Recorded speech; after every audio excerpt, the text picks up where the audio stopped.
that helps us share what we're doing with other people. Stay tuned. We're going to announce our book prize winner, our grand prize winner at the end. And we want to just follow you up with a couple announcements. So tonight, I get to share. If you don't know me, my name is Pastor James. I'm the lead pastor at the Camarillo Church of the Nazarene. And it's just been a joy to host this year's marriage conference. I want to encourage you, before we get started, also go backwards and listen to our other 3 days that we recorded. Dave Rhodes was yesterday. We have Rob Oram and Brian Lindner. Both of those guys are counselors, and you're going to want to check out their content. You can do that on our Facebook page, our YouTube page, our camnaz.org, or in our app. Our app's really one of the best places to get all our content. So, with that being said, let's just, without any further ado, let's get started in tonight's marriage conference. Tonight, I want to go over different lies that the enemy tries to tell us about our marriages. So, the first one is marriage doesn't matter. And I covered a couple of these a couple of weeks ago in my Sunday service, but I just want to go over them in a little bit more detail. Again, the first lie, marriage doesn't matter. It's just a piece of paper. It's not true. Marriages do matter, and it's not just a piece of paper. It's what the paper represents. Just like if you get a diploma from a college, that paper is not worthless to you. It represents all the hard work and money and resources and time that you put into it. And in marriages, that piece of paper represents your commitment. And marriages do work. We looked at statistics, how people say half the marriages end in divorce. That's not true. If you look at the statistics, most people who get married stay married. And if you look at the statistics for inside the church, it is dramatically different. There are studies out there that say it's the same. Those are studies that ask people, do you believe in God? And they say yes, which 85% of people say they believe in God or some form of higher power. But when you ask people who are actively following the ways of Jesus, have you experienced divorce since you've been following Jesus? That number drops significantly. If you're following Jesus, the odds of your marriage working out successfully are huge. They're in your favor. So the truth is that Hebrews 13:4 says we should honor the sanctity of marriage and keep our vows pure to one another. We should honor marriage, honor what God built. Marriage was His idea, it's His plan.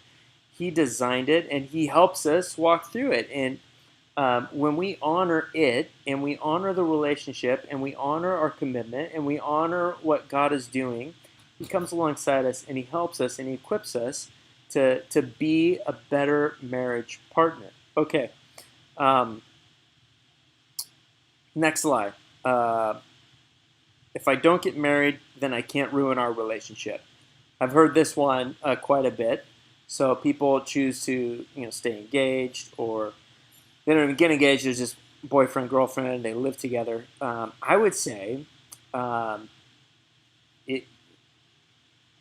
if you're afraid of marriage ruining your relationship, you're already hurting your relationship by trying to not hurt your relationship. Marriage is about commitment. And if you're making a commitment to not be committed, you're still making a commitment. So you're practicing your fear by engaging in the thing that you're afraid of. There's something wrong there. And I would just encourage you to think about that. And what's going to ruin your marriage is not going to be whether you get married. What's going to ruin your marriage is the way you act with your spouse. Invest the time. If you're living together with somebody, you're already practicing a form of commitment. So I would encourage you, take the next step and just put your commitment down on paper. The truth is that if we honor marriage, like it says in Hebrews, if we honor marriage and we are willing to make that commitment, we can gain a whole nother level of trust and intimacy with our spouse. Okay, next lie, I deserve to be happy, right? I don't know if you've ever heard this. It's used for lots of different ways, for lots of different excuses. And we'll see people that get divorced because they want to marry another partner or another person, or just because they don't want to be married anymore. And the truth is that God is our source of joy, right? If we go chasing down a to try to find happiness by not being married or by trying to find the right event, we're never going to find happiness. We only find happiness in God. And our marriages are not going to be perfect. We all know that. That's why in the vows it says, for richer, for poorer, for better, for worse, sickness and health. You don't just get to say yes, no, no. Um, we need to, the point of commitment is that you make a commitment without knowing what is going to be ahead of you, without knowing how hard it's going to be. But I'm going to stick by you through thick and thin. And whether my life turns out to be happy 30% of the time or 80% of the time, I'm still going to be with you. And the beautiful thing is that God can give you joy in the middle of whatever you're going through, no matter what the hard times are that you're facing. That commitment, marriage, can give you a greater strength going through that. And I would encourage you, if you're already married, the way to apply this is um, tend to that commitment, right? Reinforce that commitment. When things are hard, you just say, you know what, I just want you to know I'm committed, right? Like, no matter what we go through, I'm with you. I'm with you to the end. Giving people the confidence to know that you're with them, that you're for them, that you're going to stand by your commitment is really empowering, right? It helps us work through some of the hard times. Okay, next slide. Dads are not important. It's like completely untrue, right? Um, okay, all kind of psychological studies and sociological studies that tell us that dads play a very valuable role in the outcome of a child, right? And the impact on a family or a couple. Um, the truth is that our families need moms and dads, right? It's not we need one more than the other. We need both. They both offer something unique, something special, and they each bring something that's required to the table. Okay, next slide.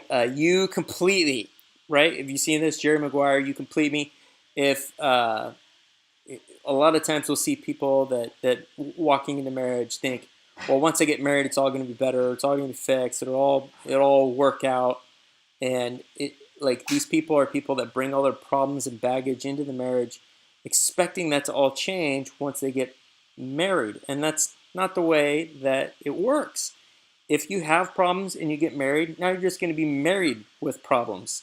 And if you have two people both trying to fix each other, you're going to get two people who both have problems who now have somebody else trying to control them.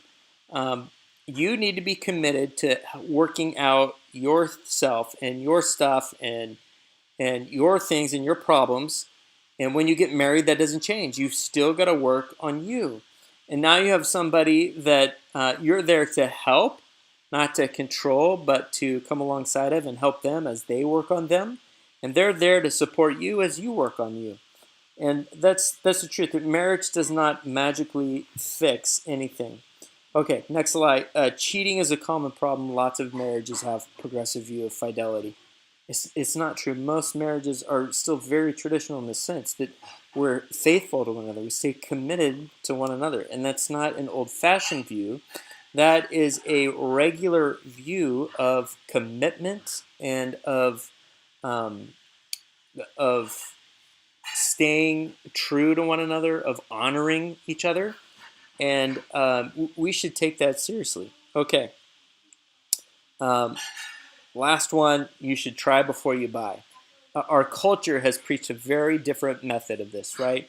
You start dating, then you try things sexually, and then maybe you get engaged, and then maybe you have a baby, and then you move in, or maybe you move in, then have a baby, and then you get married last. The problem with that is you're putting all these other steps in front of commitment, right? Marriage is the commitment. And there is an intimacy that you can only find on the other side of commitment.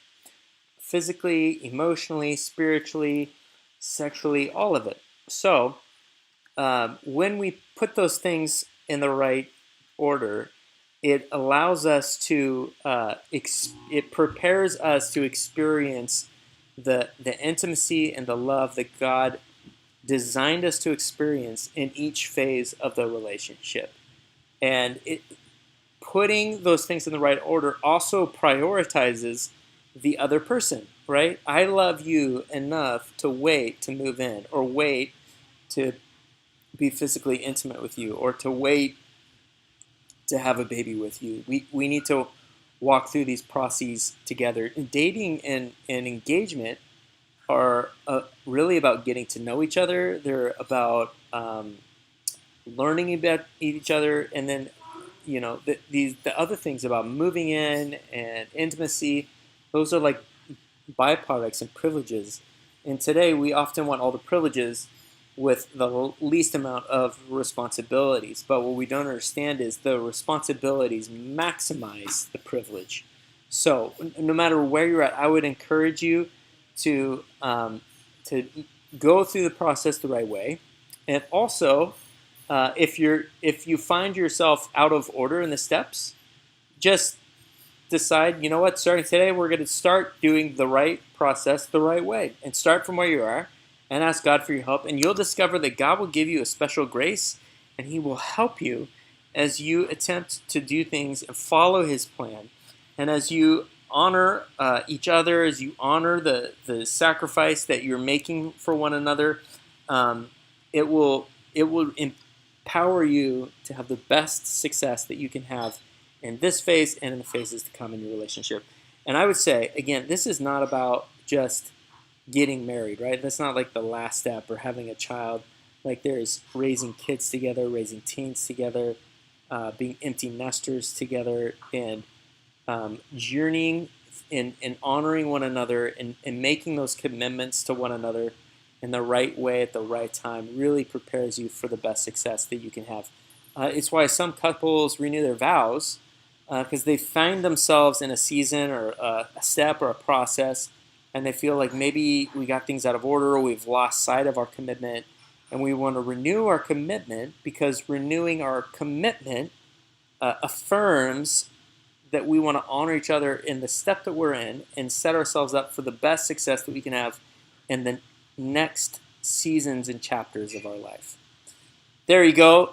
That's lies that we hear all the time about marriage and families. I hope that's really helped you.